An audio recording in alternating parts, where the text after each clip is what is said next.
FM, 95.1 FM, The Light, and its management. And now, to address the legal concerns of our community, AM 1310 The Light presents Legally Speaking. Here is today's host. Good morning. Good morning, everyone. This is Attorney Nathaniel Lee.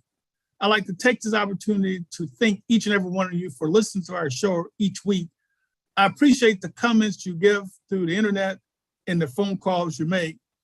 And also, special thanks to our producers and, of course, our participants. Thank you all. Today, we have our superstar panel again, but we're going to talk about Attorney Milton Grimes. Milton has been a longtime friend of mine, but Milton has been, throughout the last half century, one of the greatest trial lawyers in America. And when I see all these cases involving police misconduct, Milton Grimes probably tried the most sensational trial results in Illinois history. He represented a young man who had killed a police officer, shot him 5 times in Illinois, the Peoples versus Salazar case. And what happened is that, of course, Milton could fill you on the details of it, but it was incredible results. And one of the most incredible cases in American history. And we're going to talk about that very briefly today. But the second thing is that what's been bothering me is this hearing on January 6th of 2021, when we had a group of seditionists attempted to overthrow the federal government, the US government. For the second time in American history, we had individuals attack the United States government and attempted to overthrow the government, led by the 45th president of the United States. In horror, I've been watching these hearings. The select committee started back on July 27, 2021, as you recall. And then they started having a hearing on June the 9th of this year. They had a live televised public hearing. During the first hearing, they stated that the president then, Donald Trump, tried to stay in power, even though he lost the 2020 presidential election. We know he lost. He lost by almost 8 million votes in a wide electoral vote margin.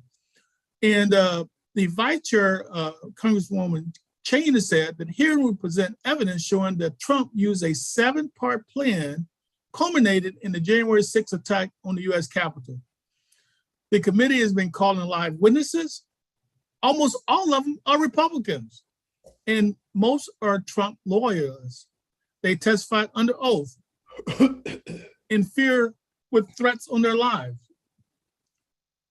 During this hearing, they surgically dissected the elements of the crime. William Barr, the Trump-loving attorney general, who had basically did everything to cover up a prior crime during his impeachment, said that they promoted conspiracy, and that he said that the idea that the election was stolen was a bunch of BS, but he used the actual term, the bull term word. And also, we found out that the president of the United States tried to get the vice president killed, hung. They took a apparatus to hang the vice president of the United States. And this was a tragedy. But the 6th hearing was so dramatic. Cassidy Hutchinson, a top, beautiful young woman, a Trump loyalist. She was the top aide to Chief of Staff Mark Meadows. She gave very disturbing testimony about what happened, about the near fight in the Oval Office between the Trump loyalists who were conspiracy theorists, led by Rudy Giuliani and others. And then she talked about Trump attempting to fight the Secret Service agent to lead the group to overthrow the government at the Capitol. It was a sad day. But the more I watch these hearings, the more I realize that democracy is frail. And as citizens, we must do everything possible to protect democracy. That means that this fall, you owe a duty to yourself and your family to make sure everybody vote. We can't let this nonsense ever happen again in American history. Now, I want to talk initially, before we get in our actual topic, about this People versus Salazar case, Milton. That's the most fascinating case that I've heard about, in the most incredible results of any trial lawyer anywhere on the planet. And tell me a little bit about this case. That was such a fascinating case. It was on the news and started. Well, yeah, what happened in that case? Well, a young man, he's 18 years old. He's on probation. He kills this officer, Officer Murn, with the officer's own gun. What happened was he and some friends were out shooting their guns that particular day, and he was on probation. He was on probation for carrying a gun on a school grounds. And they were coming back from shooting, and they saw this police car coming by, and they knew that the police were going to stop them because they were a mixed race. There were 4 Latinos in the car and 1 African American. And their instinct said, oh, shoot, we're in trouble because we got guns in the car. And so everybody froze. And sure enough, the police car, it was at a T-stop, made a U-turn and was coming back towards their car. And Manuel decided to run because he was on probation. He shouldn't have a gun. So he ran. And the African-American kid in the car, he ran because he had a gun on him. And he ran from the officer, and he was jumping fences while he was running. And then he jumped in a backyard and was jumping backyard fences, and he ran out of breath and raised his hands to give up. And when he raised his hands to give up, he said the officer grabbed his wrist and turned him around and started punching him and hitting him. And he said, man, stop hitting me, stop hitting me. And he pushed the officer off. When he did that, the officer went for his gun, and he was afraid, and he went for the officer's gun, and they fought over the gun, and then bam, bam. The officer ends up dead, shot 5 times. He doesn't remember pulling the trigger that many times, but that's what happened. Then he escaped from there and went to Monterrey, Mexico, with the aid of his brother and some couple other guys, and he stayed in Monterrey for 9 months before they went over and took him out of there. They didn't expedite him or anything. They just went over there to federals and FBI and took him out of there and brought him to Texas, tried him and convicted him, and the jury gave him death. And he was on death row for 10 years before he got a new trial. And I came in and did the new trial, and the jury came back with a compromise verdict. 9 of the jurors wanted him to be found not guilty because they agreed with me that he was fighting for his life when he was fighting with this officer because he thought the officer was going to shoot him. And the other 3 jurors on the case wanted him to be convicted of murder again. So they compromised and agreed to an involuntary manslaughter, which carried a maximum of 2.5 years, and he'd already been on death row for 10 years. So he had went past that time. That's what happened. So in other words, he walked out of court a free man. But in terms of trial drama, and most people don't realize how dramatic these are. Tell me about the police officer, because in these type trials, I bet you that police officer was in full uniform with the weapons in there, and were they in the courtroom? Each day, I objected to the presence of the officers protesting. And I say protesting in that there will be 20, 25, sometimes 30 officers in this courtroom. And if there wasn't enough seating for the officers on their designated side behind the prosecutor, the bailiff would ask some of the citizens who were sitting on our side to get up and go outside because they needed that space for the officers. So they would take the public space and give to the officers. And any given day, it was 25, 30 officers in uniform. I objected that they were protesting because they didn't have any business in the courtroom setting watching a trial in uniform. If you wear your uniform when you're working. And if they weren't working, they should have been in civilian clothes. So I argued at the end to the jury, they were in here to intimidate them, the jury. That's why they were in uniform. They wanted to make their presence felt. They wanted to do something. They wanted to be involved in the seeking of justice in this case by showing their power. And I guess the jury agreed with me. I did what we do. I'm down here in Montgomery, Alabama, teaching now at a seminar with the use of psychodrama. I was able to tell the story and reenact the story for the jury. And one of the ladies came up to me about 2:45 in the morning when the verdict came back. They kept the jury there throughout the night till they reached the verdict, believe it or not. And they reached the verdict about 2:30. But about 2:45, one of the jurors came up to me and said, "Mr. Grimes, I want you to know that when y'all gave those opening statements, I went home and told my husband that boy didn't murder nobody. He was fighting for his life. He didn't murder nobody."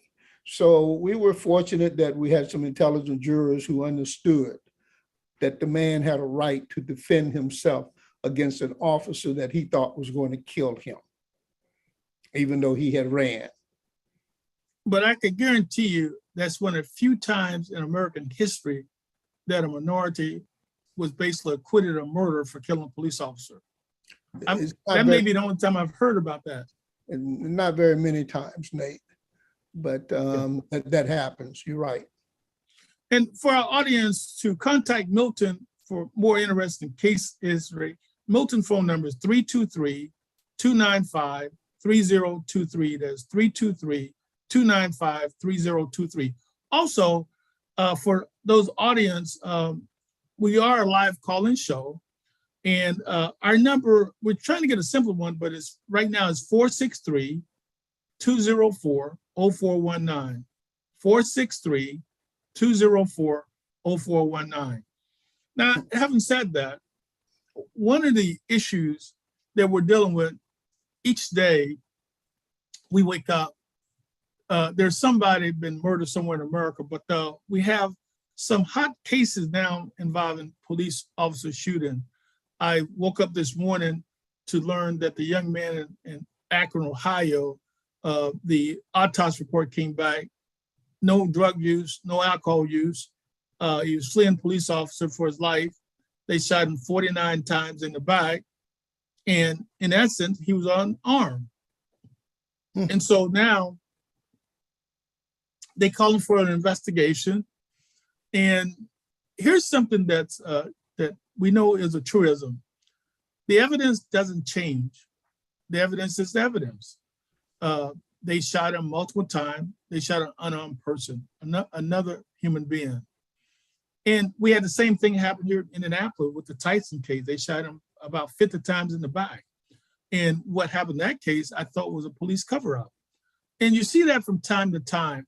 When the law enforcement, there's tend to be a pattern from time to time. The longer they can drag these cases out, you see witnesses get intimidated, they die, they move, they disappear, and evidence sometimes is not around.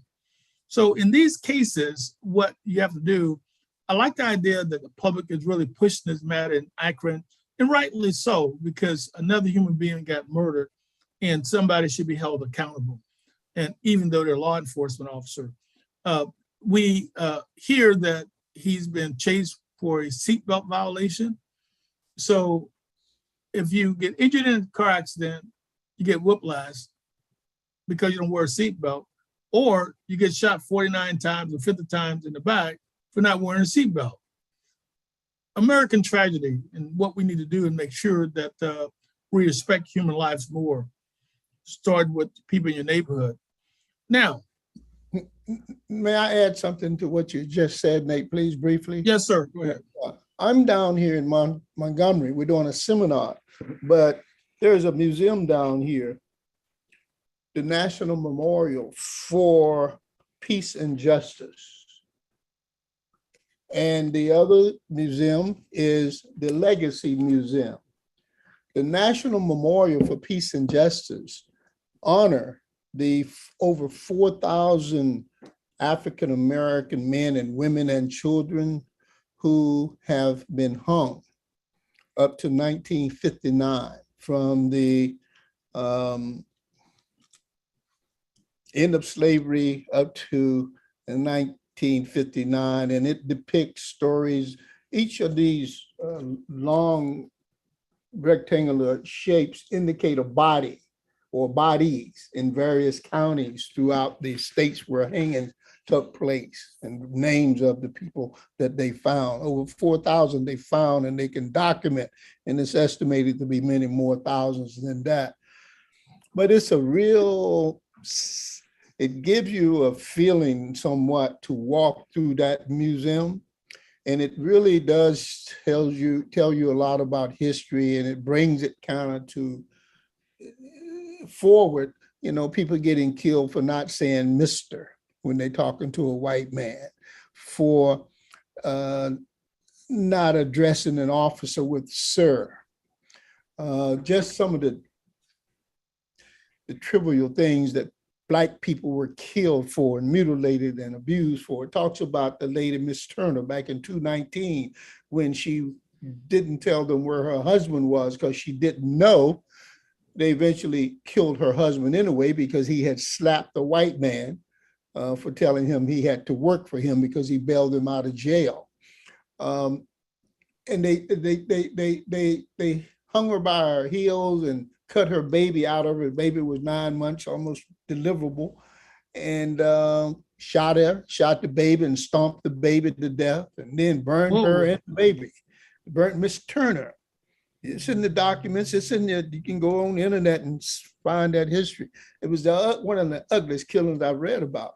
Shit, how ugly can any of them get? But this memorial down here, man, is worth coming to see. And it talks and it shows slavery and the things that happened in slavery, the other museum, and what's happening in our prisons. I'm doing a case right now where I'm arguing for data and documentation and information on the sentencing differential we have in California, where of every 100,000 white men, 127 of them are in prison. But for every 100,000 Black men, 1,629, I think, are in prison. It's 10 to 1. You follow me? Something is wrong with that picture. Something is wrong. So we got to keep fighting, I guess, is what I'm trying to say. Oh, it's terrible. Let's go to the line and get a caller. Caller, you there? And don't forget, folks, our phone number is for the various clarity, 204-0419. Caller, you have a question or comment for us today? Brother Nate, can you hear me? Hello? Yes, sir. I can hear you loud and clear. Go ahead. All right, good, Brother Milton. How you doing here today? Just a couple of things. Number one, the superintendent of the prisons, corrections in Arizona came out, which piggybacks on Attorney Grimes' point, came out the other day and said that the state of Arizona's economy would collapse without the free prison labor that it gets. That's right. This is what he said the other day. He said, yeah, you saw that. I thought that was glossed over, and our mainstream media they just don't do follow-ups. They're just corporate owned. They're pitiful nowadays. But I thought that should have been followed up and hammered on more, because it leads into Michelle Alexander's great work she did with the new Jim Crow and stuff like that. And that's something that has to be dealt with. The federal government did get rid of private prisons when President Biden took over. And I think California, Mr. Grimes, Gavin Newsom got rid of all private prisons out there. I think he did when I read it when he took over. So Indiana hasn't done that yet. We have a large private prison industry here, and CCA fights it a lot. I think the jail is not private anymore, but we haven't gotten rid of the private prisons.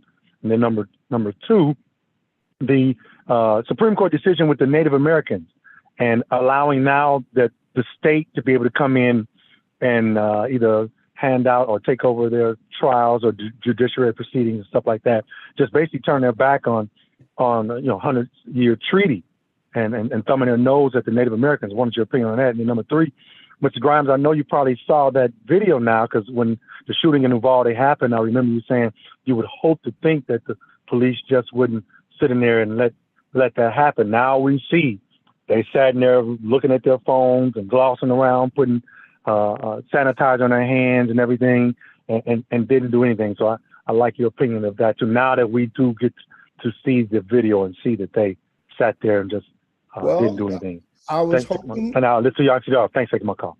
Well, I was hoping they weren't as cowardly as was being suspected a couple of weeks ago. But as I understand now, the officers, when they were near the door, they heard some shots being fired and they took off running the other way. I haven't seen the video personally. Like I said, I'm down here in Montgomery at the seminar for a week. We finished Sunday. But if that is the case, you don't expect an officer to be cowards. They're supposed to know how to breach or gain access to situations of violence and threat and to save life. So it seemed as though they were. And even though I'm a defense lawyer and a civil rights lawyer, I didn't want to think of them as letting children die because they weren't brave enough to do their job.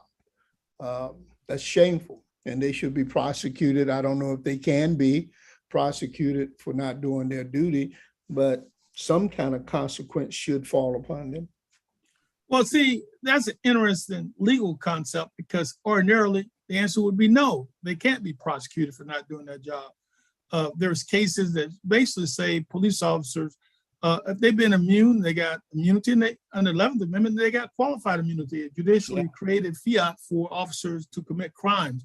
But in a nutshell, the police officer, as a general rule, can pick and choose people that they save. Unless, of course, there are state statutes specifically catered to that particular type of misconduct, or departmental rules and regulation that could result in criminal prosecution. But ordinarily, like in our city, we don't have any rules in Indianapolis that says a police officer could be prosecuted for being a coward. Right, that's right. There's no law in our state that says that they'll be prosecuted for doing the same type of cowardice act.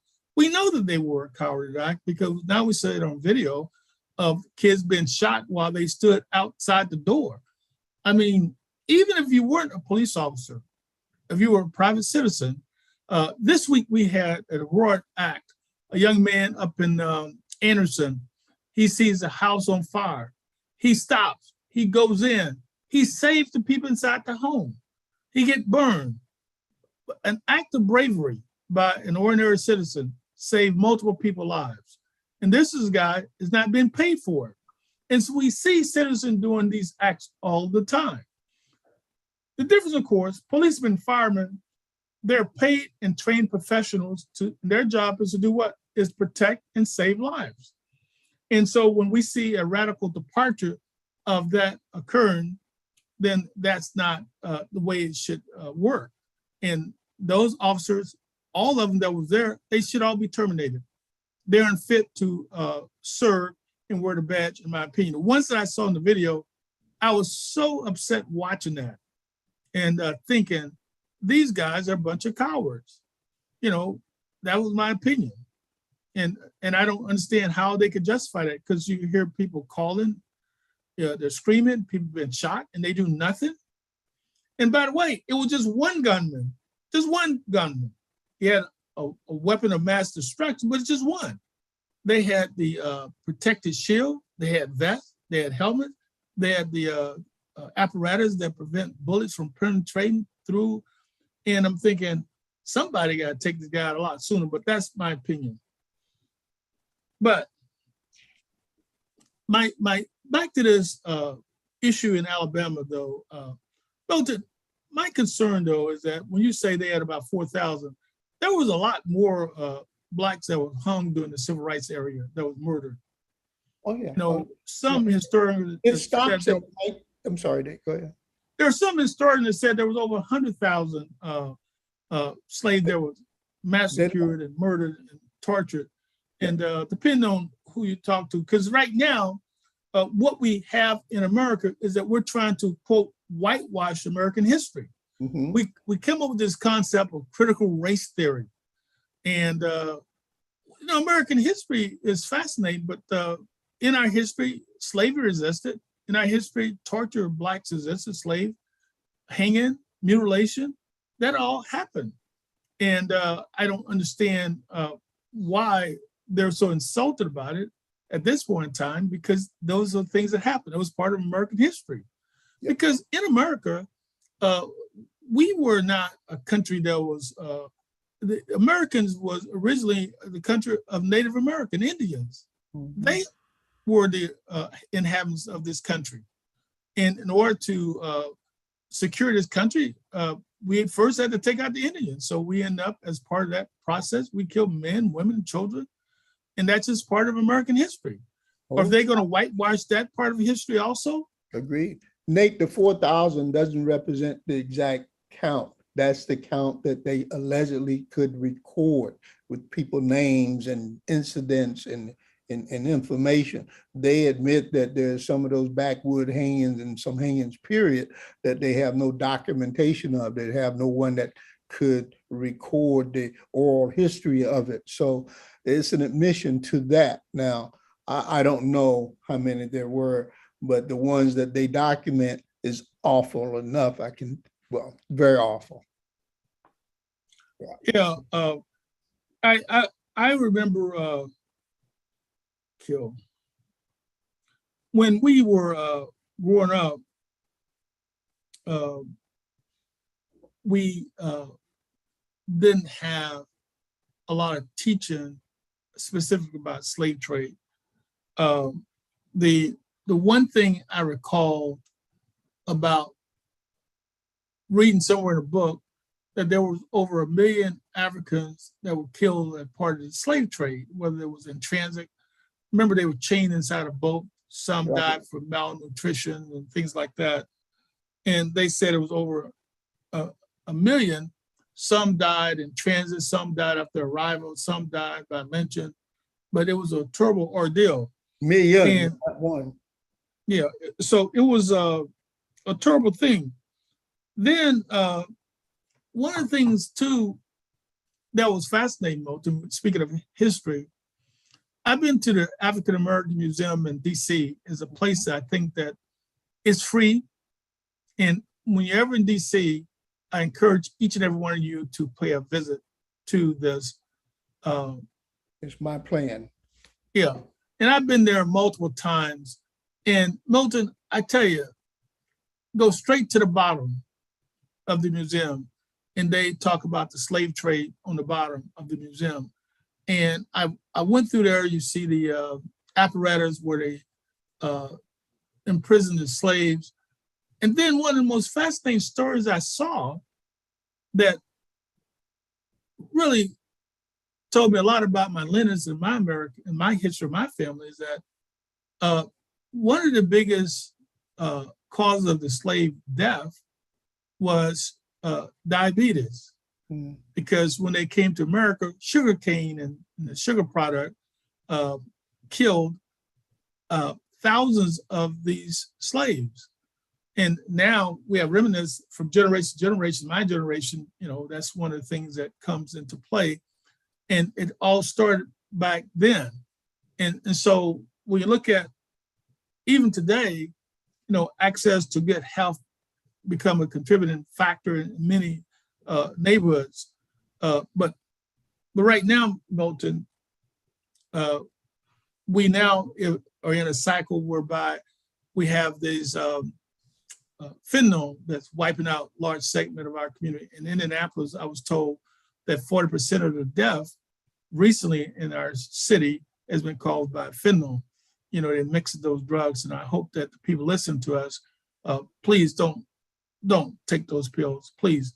Those cocaine or whatever it is, it laced with a little small microscopic amount of fentanyl, and it's killing people and wiping out a large segment of our community. So I want the folks that are listening, if they have kids and teenagers, make sure that they don't take these deadly drugs. I'm just hoping and praying that you don't let your kids come near that type stuff. What is the effect of it? It makes the high higher or something?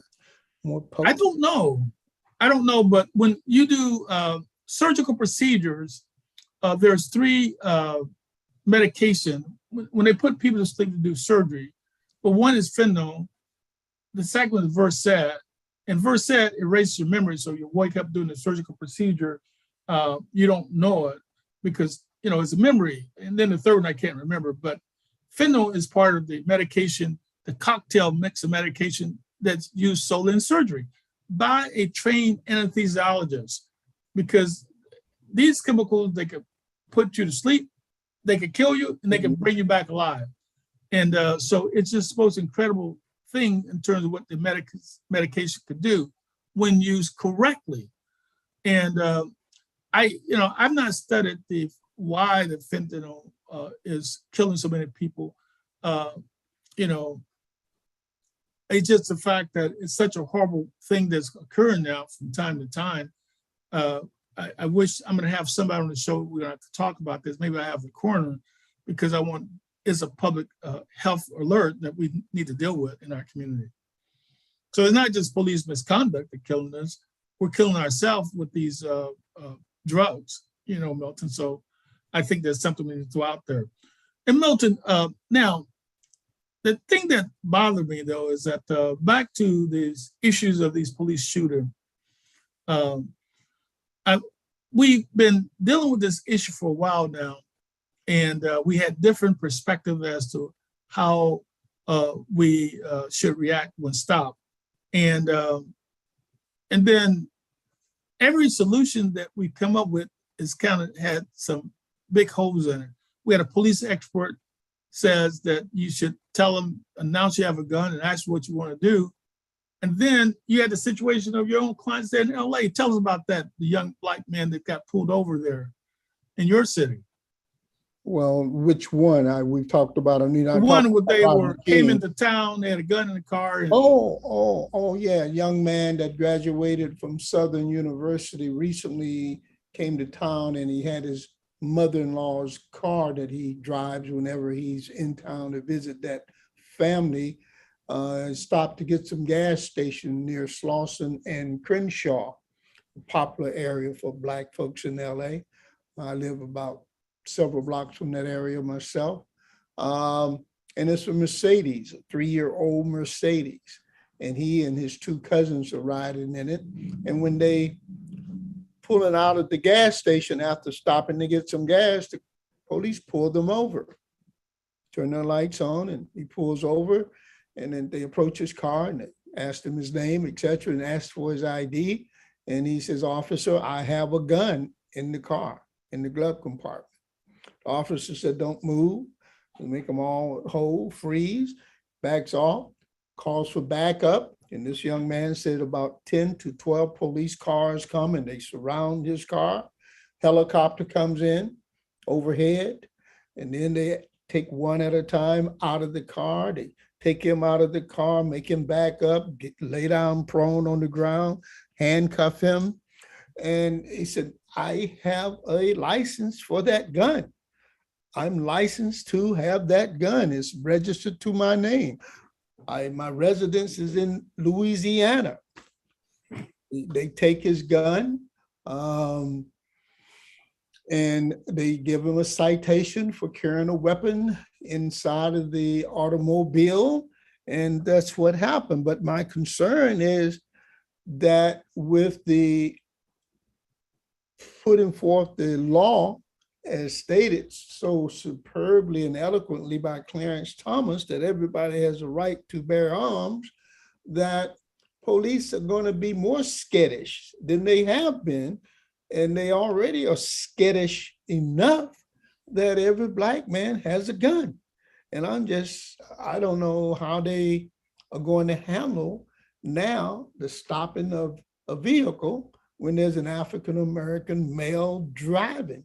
I don't want a gun pointed at me for no reason, because I know that they can be accidentally discharged. Nate, you're familiar with guns. I'm not saying it's done in every case, but 1 out of 100, 1 out of 1,000 is too much for me. Don't point your gun at me, please. Safety on or off. I just don't like the feeling. But I suspect there's going to be some problems coming up here in the near future related to. In terms of that case, were the charges dismissed or is it set for trial? We don't know yet whether or not they're going to actually file. We're waiting for that decision. Yeah, but you had a prosecutor out there that seemed like he was a pretty fair guy, and he's come under a lot of criticism for look like trying to be a fair guy. Yeah, I went to one of his fundraisers about 3 weeks ago, Saturdays ago, Nathaniel, because they filed the petition for recall and they got 700 and some thousand signatures. They only need 530, I understand the number to be. And the sad thing about it, and my young associate brought it to my attention, that the African American District Attorney Association will not support him. And neither will the predominantly Black attorneys in LA, criminal lawyers, because he, so to speak, takes bread off of their table, because he is saying certain misdemeanor acts shouldn't be prosecuted. And that may be the bread and butter of a lot of criminal attorneys. So there's a real, I won't say it's called conflict, but there's a lack of support for him from the African American community, for whatever reason it is. And here's a man who's saying there are too many African Americans in prison. Remember the earlier statistic I gave. So he recognized that, and he said this should be diverted to more beneficial programs, less punishment, less charges, misdemeanor charges, because it has wreaked havoc on the African American society. Well, it's shameful because we see the distortion in American history. We see people trying to rewrite history. I was watching, I try to do channel surfing from time to time.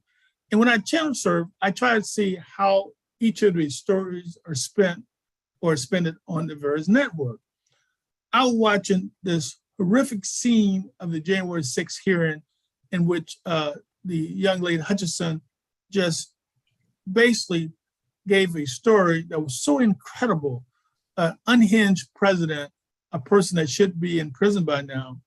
And then at the same time, I watched one of the competing station, one of the right-wing station, basically they were talking about something that was so obscure, saying they were concerned about, I think Joe Biden making a stumble through his speech or something.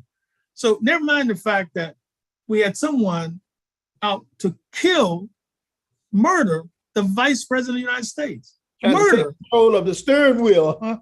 Yeah, to murder the vice president. So the president of the United States is ordering a hit job on the vice president. I mean, this is insane.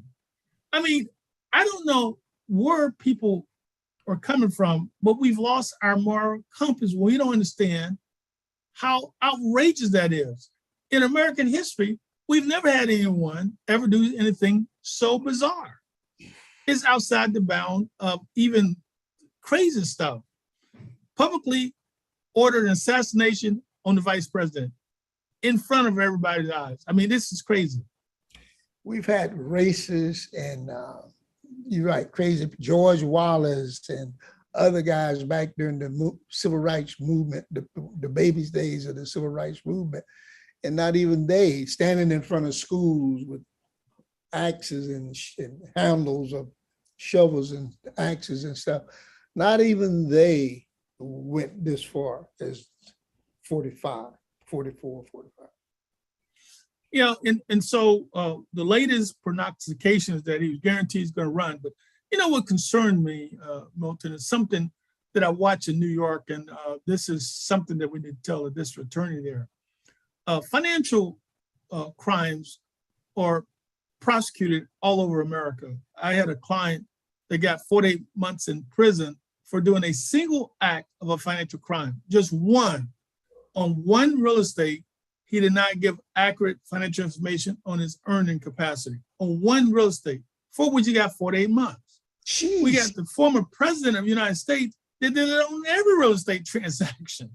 It's crazy stuff.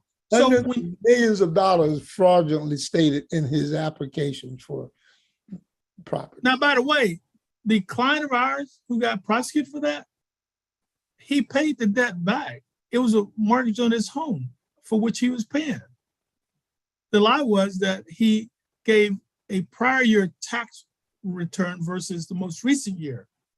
So his earning for the prior year was accurate, but it wasn't the year before that he applied for the mortgage, right? And so he changed that on his application, and that was the crime. And by the way, he had the resources to pay the mortgage every month on time, never was delinquent. And even when they went to prison, so he got prosecuted for something. Then I watched the 45th president do it all the time. And I was in horror when I watched the district attorney there in New York said that I saw the deputy prosecutor quit the case because he didn't get prosecuted. And I was concerned about that now. Now, why is this important? One of the principles of democracy, the thing that we hold true to we take an oath of office, whether you're a lawyer, a politician, or otherwise, but we always say that no person is above the law, not even the president. Now we're saying to American citizens, we lied. That there is one person above the law, and the name is the 45th president. And I think that's a sad way to go forward as a democracy. And so I think that ultimately that means that the attorney general got to get off his posterior and make him do his job. That is that you got overwhelming evidence by watching the January 6th hearing. And the thing that bothered me is that how did these members of Congress was able to get all this type of evidence, and the federal government, the FBI and all these government agencies, they themselves didn't get it first. Since they're paid professionals, this is what they do. Why did they not obtain this evidence? Now we talk about the Secret Service got deleted text messages and emails and stuff. Now we're getting more bizarre. Well, Nate, I do have a case where I am seeking data from the district attorney's office from the last 10 years as to, it's a sexual case, a sex offense case, and I want data to show that African-American defendants, excuse me, are sentenced more harshly than non-African-American defendants, because we have, with the cases we've been able to pull from the media, it shows a disparity in the sentencing. One minister getting 15 years for raping and molesting little kids to older women throughout his church, and he gets 15 years, and they're offering my guy 21 years for the alleged sexual relationship or 2 incidents of sexual intercourse with a 11-year-old girl. It's not a crime that one can brag about. It's not something that you can endorse, but as to measuring out punishment and sentencing, there should be some similarity or correlation. But it seems as though the statistics support that Black men and women get sentenced more harshly, like in your case you're talking about, than non-Blacks. And hopefully they will give us this information. The law was just passed last year, the Race Discrimination Act, regarding the district attorney's responsibility to hand over this information if justified. And I think we have a justifiable case to show. Well, that's amazing legal work. I appreciate the effort of lawyers, your lawyer, and the things that you're doing. In our city, our prosecutor, Ryan Mears, he has, within his department, created a justice and sentences within the department. What they're doing, they're looking at these cases where people were claiming innocent and misconduct, and they're reviewing each of those cases very carefully to see whether or not the prosecutor's office did the appropriate thing, whether law enforcement acted appropriately. And in our city, we have something unusual that's occurring. When police officers commit criminal offense, they're prosecuted now. When police officers in our city commit misconduct, they're prosecuted. That's a rarity in America right now. So I'm just proud of our prosecutor, Ryan Mears, for doing an incredible job in terms of protecting the rights of citizens. Most folks don't know how important that is.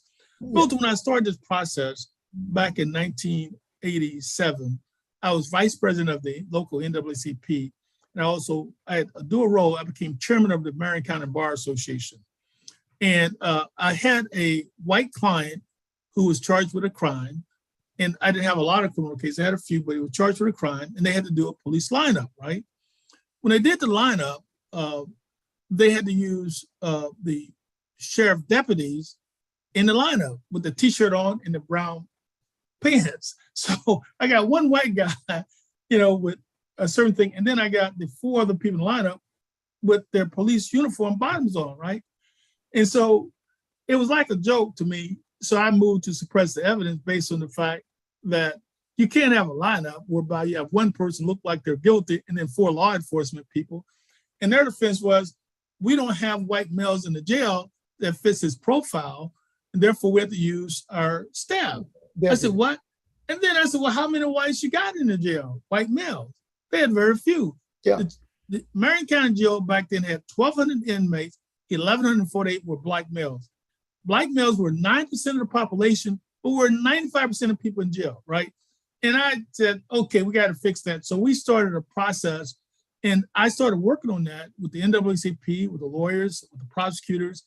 And I'm thankful today that those numbers today don't look nothing like they used to look. And that's only because of the fact that myself and we had Carl Radford, who was the president of the NAACP. Carl was just a hero in this call, and he did a great job. But the point I'm making is the numbers got turned around. And a lot of people don't realize how significant this thing is about fairness and sentences is, because the only person who are adversely affected by this are folks that look like us in our community, Milton. You know that. The families, the wives, the families, everybody's affected by a person going to prison, not just that person. Yeah. And we found too in our research that a lot of times officers and teachers, and not only the non-blacks, but those professions, people that were defendants in child molestation cases or sexual abuse cases, they got probation, they didn't get any serious, 4 years, 3 years, not 21 years. So the punishment is just a big distance, big range between the punishment of a black person and non-black. So we'll see. Now, to our audience, I've been doing this show since about 1995, and I really appreciate your support. And what I want you to do is that if you have, particularly on the West Coast, if you have legal issues, make sure you contact Attorney Milton Grimes. Just give him a call, tell him you heard about it on the radio show, but his phone number is 323-295-3023. Now, as my phone number, folks, has been the same for the last 40 years, for the most part. If you're in Indianapolis or in the Midwest, always feel free to call us, usually on Monday afternoon. Our phone number is 317-631-5151. What we do now, our practice concentrate on wrongful death action, major car crash, and things like that. Feel free to call us anytime you have a question about things. And I know a lot of time, I see many of you out and about in the grocery stores and we're talking. I'm trying to be courteous, but just always feel free to call me at the office at 317-631-5151. And I'd like to thank my superstar guest, Milton Grimes, for participating in the show. Milton made the show #1 back in the 90s with the report on the famous O.J. Simpson case. And I'd like to thank each and every one of you, our listening audience, for calling in each week. Next week, we will continue our discussion on these important issues. And don't forget to make sure that the people in your neighborhood, if you get summons for jury duty, one of the things I forgot to mention today, Milton, jury duty. So many of our folks are not showing up for jury duty. If you get that summons, don't make an excuse. Make sure you show up. We need you on those jury duties now. The courts are back open now. It's imperative that each and every one of you honor the subpoena and appear for jury duty. Yeah. And thank you very much for listening to our show today. And make sure that you register to vote and show up for jury duty. May God bless and keep you. And we'll see you next Saturday. Take care now. Bye, y'all. Bye, Dave.